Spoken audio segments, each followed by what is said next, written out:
कौन है ये पागल औरत? अबे ओए, हट यहाँ से। मेरी गाड़ी मिली है क्या मरने के लिए? अरे उठ जा यहाँ से। अरे ये रोड के बीच में कौन सोता है? खड़ी हो। लगता है नशे करके पड़ी हुई है यहाँ पे। अरे यार क्या, अरे इसको तो बहुत तेज बुखार है। सुनिए अंकिता, कुछ खाने के लिए है क्या इसमें? राहुल। अंकिता तुम्हारी ये हालत कैसे हो गई? राहुल, मैं बहुत भूखी हूँ, प्लीज मुझे कुछ खाने को खिला दो। मेरे को बहुत तेज भूख लग रही है, 3 दिन से कुछ भी नहीं खाया मैंने। अंकिता मैं तुम्हें खाना खिला दूंगा, लेकिन तुम ये तो बताओ तुम्हारी ये हालत हुई कैसे? तुम यहाँ सड़क पे कैसे सो रही हो? राहुल, मेरे हालातों की जिम्मेदार मैं खुद हूँ, और यहाँ पे मैं सो नहीं रही थी। मैंने पिछले 3 दिन से अन्न का एक दाना तक नहीं खाया है, और पिछले 3 दिन से बहुत तेज बुखार भी हो रहा है। पता नहीं यहाँ पे बैठी थी कब चक्कर आ गए, मुझे पता ही नहीं चला। और देखो, मुझे जगाने भी तो कौन आया? तुम। रहने को घर नहीं है, काम भी नहीं है, ये सब क्या बोल रही हो अंकिता? तुम्हारे पास तो सब कुछ था ना, और यही सब कहकर तो तुम मेरे से डिवोर्स लेकर के आई थी। फिर ऐसी क्या सिचुएशन हो गई जो तुम्हें यहाँ पे सड़क पे रहना पड़ रहा है, और तुम भूखी भी हो? सच कहूँ तो काम ज़्यादा होने की वजह से मैं हमेशा चिड़चिड़ी रहती थी, और हमेशा ना चाहते हुए भी गुस्सा तुम पे निकल जाता था। सिर्फ और सिर्फ इसी गुस्से की वजह से मैंने तुमसे डाइवोर्स लिया था। सोचा था तुमसे डाइवोर्स लेकर के सिर्फ अपने काम पे ध्यान दूंगी। साल भर तो सब कुछ सही चला, लेकिन उसके बाद काम पता नहीं कैसे लॉस में जाने लगा। मुझे लगा कुछ महीने की दिक्कत है, लेकिन काम दोबारा ट्रैक पे आ ही नहीं रहा था। और एक दिन तो ऐसी स्थिति हो गई थी कि ना चाहते हुए मेरे को सब कुछ बेचना पड़ा। अंकिता जब वो सब बिका होगा तो उसके पैसे तो होंगे ना तुम्हारे पास?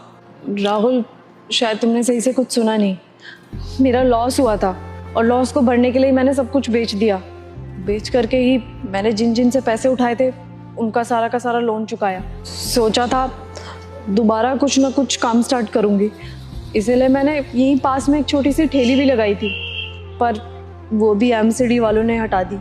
कह रहे थे यहाँ पे इलीगल तरीके से मैं काम कर रही हूँ। बस इसी वजह से मैं सड़क पे आ गई। अंकिता इतनी मुसीबत आ गई थी तुम पर? अरे तो कम से कम मुझे तो बता दिया होता एक बार, या फिर अपने घर ही चले जाती। अपने घर किस मुंह से जाती राहुल? पहले तो माँ बाप से लड़ करके लव मैरिज की तुमसे, तब भी वो खिलाफ थे, लेकिन फिर भी ना चाहते हुए भी तुमसे शादी करवा दी थी। लेकिन 2 साल बाद ही जब तुमसे डाइवोर्स ले लिया तो वो और चिढ़ने लगे मुझसे। मुझे साफ कह दिया कि इस घर के दरवाजे अब तेरे लिए हमेशा हमेशा के लिए बंद है। तो मैं कैसे जाती घर राहुल? अपना कहने को कोई नहीं बचा, बर्बाद हो चुकी हूँ मैं। मुझे तो ये लगता है मुझे मेरे कर्मों की सजा ही मिल रही है, क्योंकि जो मैंने तुम्हारे साथ किया ना, सच में बहुत गलत किया। करियर को चूज करने के चक्कर में मैंने तुम्हें छोड़ दिया। देखो अंकिता, मैं तुम्हें इस हालत में नहीं देख सकता। मैंने तुम्हें पहले भी समझाया था कि कोई भी इंसान अपना बसा बसाया घर कभी नहीं उजाड़ना चाहता, लेकिन तुमने मेरी एक भी बात नहीं सुनी और जिद करके मुझसे डाइवोर्स भी ले लिया। और मैंने कभी तुम्हें इसलिए डिस्टर्ब नहीं किया। मुझे लगा जब तुम्हारे पास इतना सब कुछ है, बिजनेस है, तुम्हारी कंपनी अच्छी रन कर रही है, इसलिए मैंने कभी पूछना भी सही नहीं समझा। मुझे लगा तुम मेरे बगैर खुश होगी, लेकिन आज तुम्हारी ये हालत देख कर ना मुझसे बिल्कुल भी सहा नहीं जा रहा अंकिता। तुम एक काम करो, अभी के अभी मेरे साथ चलो। कैसी बात कर रहे हो राहुल? डाइवोर्स हो चुका है हमारा, लोग क्या बोलेंगे? मैं उस घर में दोबारा वापस नहीं जा सकती। तो क्या हो गया अंकिता, डाइवोर्स हो गया तो? अगर डाइवोर्स हो सकता है तो शादी नहीं हो सकती दोबारा? शादी? देखो अंकिता, मैं तुम्हारी एक बात भी नहीं सुनूंगा, तुम्हें मेरे साथ चलना ही पड़ेगा। और हाँ, वादा करना मुझसे कि आज के बाद मुझे छोड़कर कभी भी नहीं जाओगी तुम। वादा करती हूँ राहुल, जो गलती मैंने पहले की थी अब उसको कभी नहीं दोहराऊंगी, और तुम्हें कभी छोड़ के नहीं जाऊंगी। I am so sorry. I am sorry to Ankita.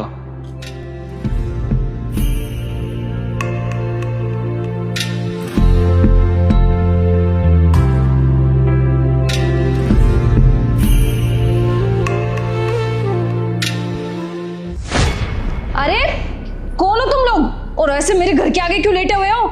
सोने की जगह दिख रही है क्या? उठाया भी नहीं किसी ने इनको। अरे सुनाई नहीं दे रहा क्या? उठो जल्दी। अरे अरे कोई आया? नमस्ते, ठीक है। तुम पहले ये बताओ कि ऐसे मेरे घर के आगे क्यों सोए हुए थे? यही जगह मिली है क्या सोने की? दरअसल क्या है ना कि हम दोनों गांव से यहाँ शहर आए हैं किसी से मिलने। वो क्या है ना, उसका पता नहीं मिल रहा था तो थक के यहीं बैठ गए। कब ससुरी आंख लगी पता ही नहीं चला। और कोई जगह नहीं मिली क्या सोने की? 36 जगह है, कहीं भी जाके सो जाते। क्या है ना कि हम पूरी रात भर का सफर करके आए थे, थक गए थे, बैठे और आंख लग गई, हमको पता ही नहीं चला। अब उसमें क्या कर सकते हैं, आंख लग गई थी, माफ कर दीजिएगा। क्या ही बोलूं अब। वैसे कौन सा एड्रेस ढूंढ रहे हो तुम लोग जो तुम्हें मिला ही नहीं? किसको ढूंढ रहे हो? वो राहुल शर्मा से मिलना था। राहुल शर्मा को? अरे राहुल शर्मा को तुम लोग कैसे जानते हो? दरअसल हम उनके भैया हैं और ये हमारी धर्मपत्नी। क्या मतलब? तुम दोनों राहुल के भैया और भाभी हो? हाँ, आप जानते हैं उन्हें? हाँ, बहुत अच्छे से जानती हूँ उसको तो मैं। कहाँ रहते हैं राहुल बाबू? जहाँ आप सो रहे थे इसी वाली बिल्डिंग में तो ऊपर रहते हैं वो। हाँ, यहाँ पे रहते हैं। अरे दादा, देखो आग भी कहाँ लगा है, उनके घर के नीचे। हाँ चलिए चलिए, मिलवा दीजिए। चलिए। हाँ, आइए चलो। ये लीजिए।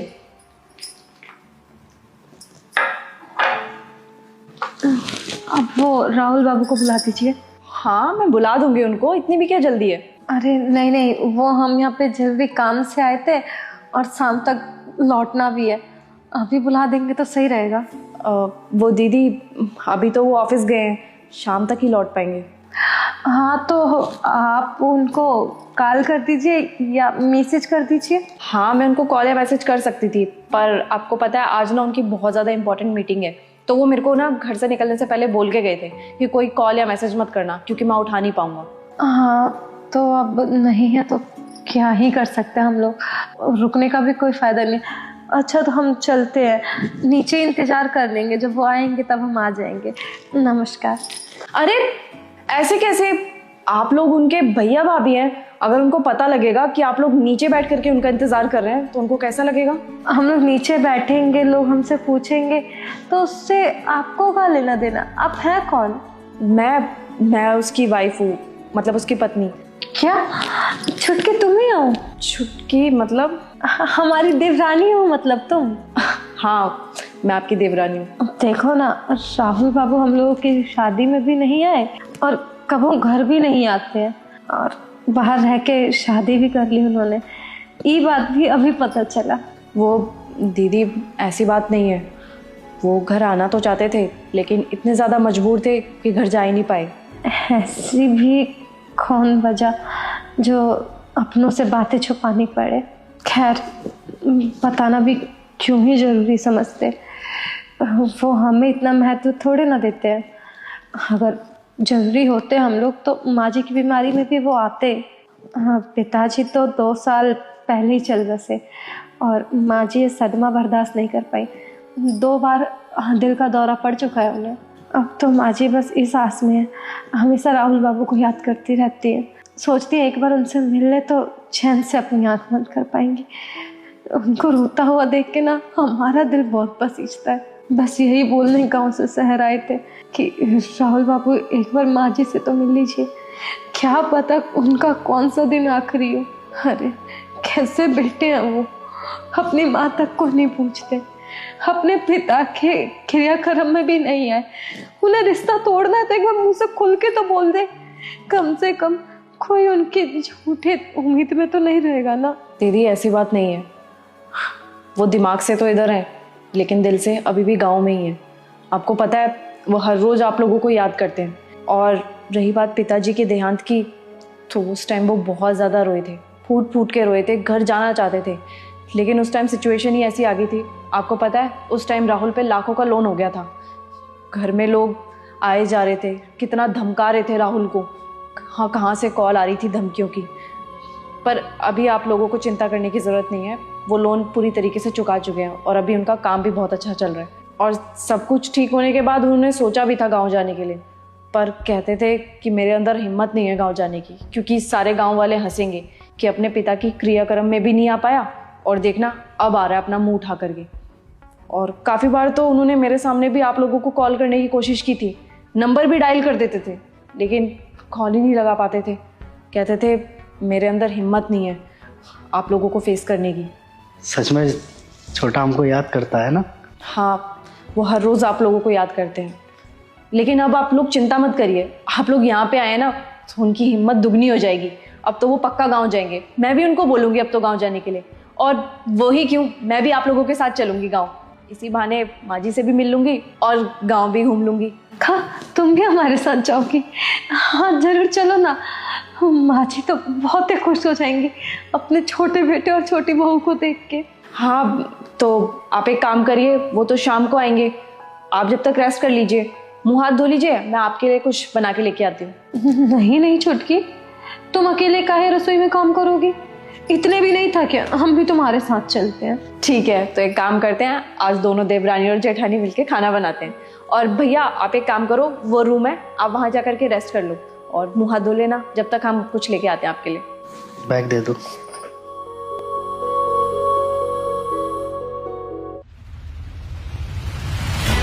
नमस्कार। नमस्कार। मस्त है। जतिन, ये तुम अपनी बीवी को अपने साथ में क्यों लेकर आए हो?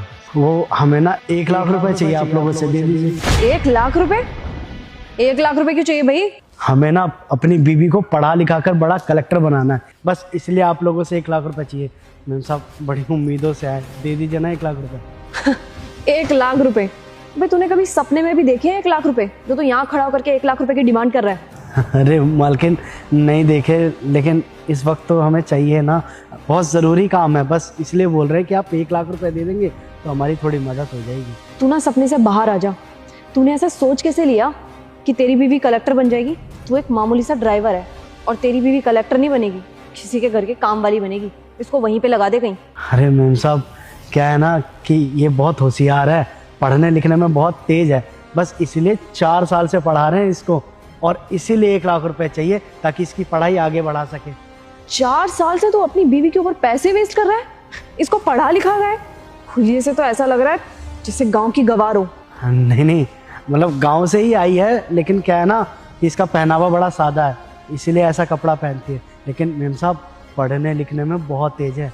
क्या है ना कि इसके पापा ने शादी तय किया था, हमको तो बहुत बाद में पता चला कि इसको पढ़ने भी नहीं दिया और इसका शादी कर दिया, बस इसीलिए 4 साल से इसको पढ़ा रहे हैं। वैसे तो हम लोग कभी आपसे पैसा मांगे नहीं है, लेकिन अभी इसका वो क्या परीक्षा आना है और उसमें 1 लाख रुपए लगेगा, तो बस 1 लाख रुपए में परीक्षा हो जाएगा इसका और ये कुछ बन जाएगी। तू ना फालतू की बकवास बंद कर, समझ में आया? हम मीटिंग के लिए लेट हो रहे हैं, मीटिंग में लेके चल जल्दी। यहाँ कोई मूवी का सीन नहीं चल रहा है जो तुझे लग रहा है कि तू अपनी बीवी को पढ़ाएगा लिखाएगा और तेरी बीवी कल को कलेक्टर बन जाएगी और तेरी जिंदगी सुधार देगी। मुझे ऐसा लग रहा है तू इसको कलेक्टर इसलिए बनाना चाह रहा है ताकि तू आराम कर सके और इसके पैसों में रोटी तोड़ सके। और तूने वैसे भी कभी सुना है क्या किसी ड्राइवर की बीवी कलेक्टर बन गई हो? तुम जैसे लोग ना दूसरों का काम करते ही अच्छे लगते हो। समझ में आया तुझे? दे दीजिए ना मालकिन 1 लाख रुपए। देखिए हम आपका पाई चुका देंगे, बस अभी बहुत ज़रूरत है इसलिए आपसे मांग रहे हैं। आप लोगों के यहाँ काम करते हैं तो भला जाएंगे ही कहाँ। मान लो जतिन कि हमने तुम्हें 1 लाख रुपए दे भी दिए, तो ये तो सोचो तुम इतनी कम सैलरी में अपना घर भी चलाओगे और हमें पैसे भी लौटाओगे, कैसे करोगे ये सब मैनेज? अरे उसकी चिंता आप लोग मत कीजिए, क्या है ना उन सबका इंतजाम हम कर लिए हैं। इसके अलावा 3 काम और पकड़े। अभी यहाँ से हम जाएंगे तो रात में गार्ड का काम कर लेंगे, सुबह 4 बजे अखबार बांटेंगे और 6 बजे दूध, बस मैनेज हो जाएगा सारा। धीरे धीरे करके आपका पाई लौटा देंगे हम। 1 मिनट, तुम इतना सारा काम करने के बाद हमारे यहाँ पर भी आते हो काम करने के लिए, तो सोते कब हो भाई? मैं बताती हूँ ना, ये कहाँ पे सोएगा? यहाँ पे सोएगा। एक तो काम पे लेट आएगा और ऊपर से यहीं पे अपनी नींद भी पूरी करेगा। नहीं मैम साहब, यहाँ पर नहीं सोते हम। और मालिक यहाँ हम कभी देरी से भी नहीं आए, 10-15 मिनट नहीं बोलेंगे, लेकिन वैसे कभी यहाँ पे लेट नहीं हुआ है। उसकी चिंता मत कीजिए ना आप। आपसे देखिए विनती कर रहे हैं, 1 लाख रुपए दे दीजिए। बेचारी का परीक्षा है, रह जाएगा तो हमें भी नहीं अच्छा लगेगा। 4 साल से मेहनत कर रहे हैं, सारा मेहनत बर्बाद जाएगा। अरे सुबह सुबह क्या रट लगा रखी है तूने 1 लाख रुपए की? तेरे को एक बार बोल दिया, समझ में नहीं आया क्या? घर से सोच के आया था कि यहाँ पे आएगा और 1 लाख रुपए लेकर के ही जाएगा क्या? रुको अंकिता, सही तो कह रहा है वो। अरे वो काम हमारे पास करता है तो पैसे भी तो हम ही लोगों से मांगेगा ना, कि कहीं और बाहर से मांगेगा।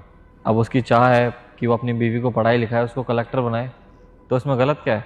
और इसकी तो बहुत अच्छी सोच है कि अपनी बीवी को पढ़ा लिखा कर कलेक्टर बनाना चाहता है। और ये भी तो सोचो ना, अगर ये बाहर से कहीं से पैसे उठाएगा तो इसको ब्याज भी तो भरना पड़ेगा।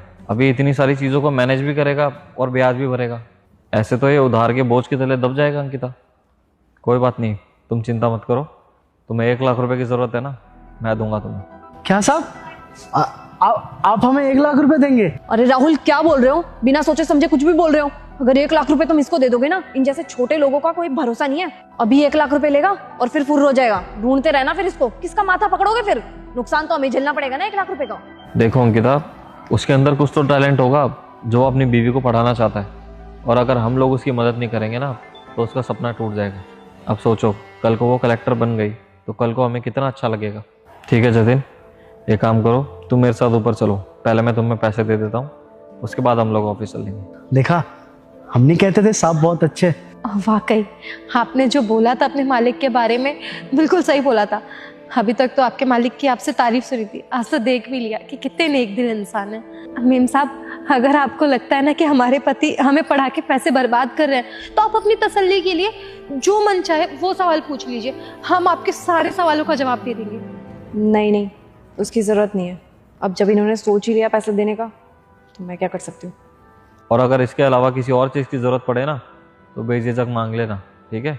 आपका बहुत बहुत धन्यवाद साहब, आपकी वजह से इसका सपना पूरा हो जाएगा, परीक्षा दे पाएगी ये। और आप पैसों का चिंता मत कीजिए, आपका ना धीरे धीरे करके पाई चुका देंगे हम। अरे तुम उसकी चिंता मत करो, तुम्हें जैसे मर्जी देना हो वैसे दे देना, ठीक है? आ जाओ। चल हाँ।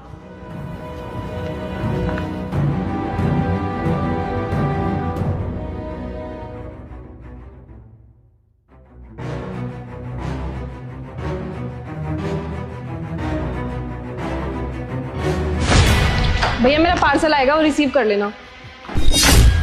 भैया भैया भैया, बहरे बहरे हो क्या? सुनाई नहीं दे रहा? इतनी देर से चिल्ला रही हूँ। हाँ बोलिए ना। सुनाई नहीं दिया क्या तेरे को? मैं तेरे को कह रही हूँ कि मेरा पार्सल आएगा, वो रिसीव कर लेना। जी हम कर लेंगे, हम रिसीव। अब जाइए। इतनी बार बोल दिया, चौथी बार में सुन रहा है। ये पीछे क्या छुपा रहा है? कुछ नहीं है, वो ऐसी है। दिखा, क्या छुपा रहा है? दिखा।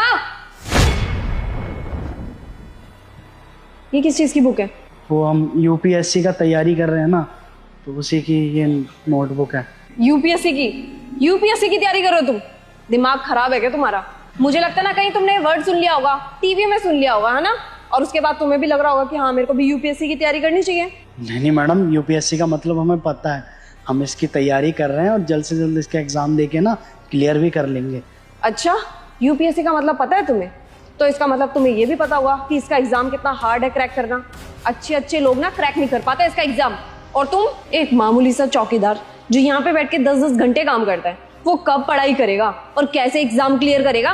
तुझे पता है 24 घंटे भी लोग पढ़ाई करते हैं ना, फिर भी एग्जाम क्लियर नहीं होता। और तू यहाँ पे जॉब भी करेगा और पढ़ाई भी करेगा और तू सोच रहा है कि एग्जाम क्लियर हो जाएगा।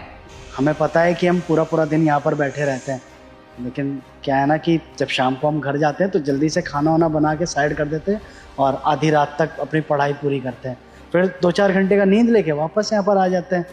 तो पढ़ाई में तो कोई भी दिक्कत नहीं है, और वैसे भी हम ना बचपन से पढ़ाई में बहुत तेज है। देख, मेरे सामने बकवास तो कर मत। तेरे को यहाँ पे सैलरी किस चीज की मिलती है? यहाँ पे देख रेख करने की ना। यहाँ पे चुपचाप बैठ करके देख रेख कर, समझ में आया? ये पढ़ाई लिखाई जब तेरे पास फ्री टाइम होता है ना, तब किया कर। नहीं, काम पे तो पूरा ध्यान रहता है। अरे बस सब पता है मेरे को। यहाँ तेरे को कम से कम 5 आवाजें निकाली होगी, तब जाकर के तूने सुना मुझे। और तू बकवास कर रहा है, तू यहाँ पे देख रेख सही से कर रहा है? अगर कुछ हो गया, यहाँ पे चोरी होगी, किसी ने यहाँ पे डाका डाल दिया, तो उसका जिम्मेदार कौन होगा? तू या तेरा बाप? ठीक है, तो हम आज के बाद यहाँ पे पढ़ाई भी नहीं करेंगे। हाँ, तो एहसान क्या कर रहा है? यहाँ पे तेरे को पढ़ने के पैसे दे रहे हैं क्या? जिस चीज के पैसे मिलते हैं वही काम करेगा। और आज के बाद ना ये पढ़ते हुए देख ना लूं तेरे को मैं, वरना नौकरी से हाथ धोने पड़ेंगे बेटा तेरे को। पकड़, और मेरा पार्सल आएगा, वो रिसीव कर लियो। जी मैडम।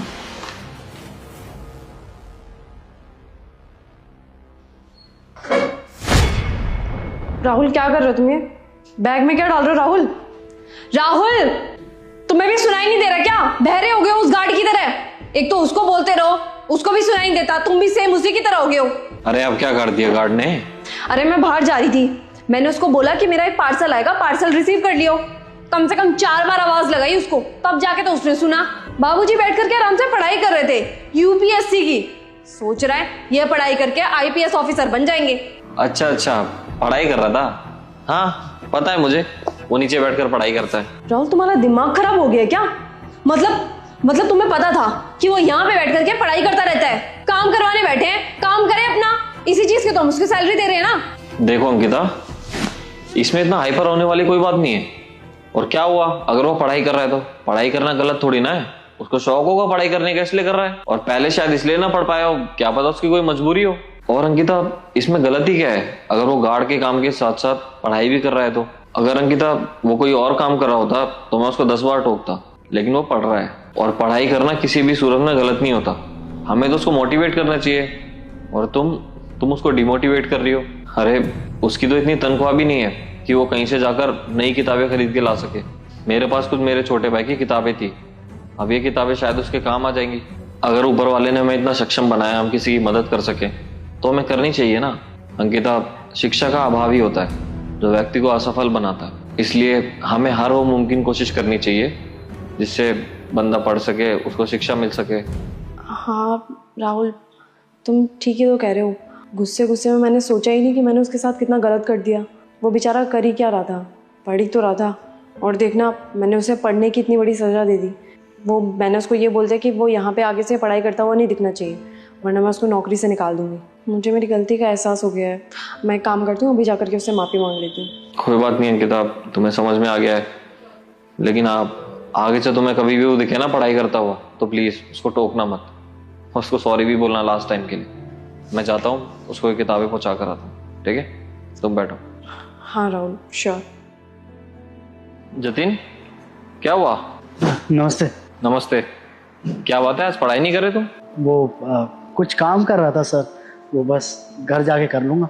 अरे कोई काम है या किसी ने कुछ बोल दिया है तुम्हें? नहीं, मुझे कौन क्या बोलेगा। रहने दो, सब पता है मुझे कि अंकिता ने तुमसे क्या बात करी है। लेकिन मैंने उसको समझा दिया है, आज के बाद वो तुम्हें कभी नहीं टोकेगी, ठीक है?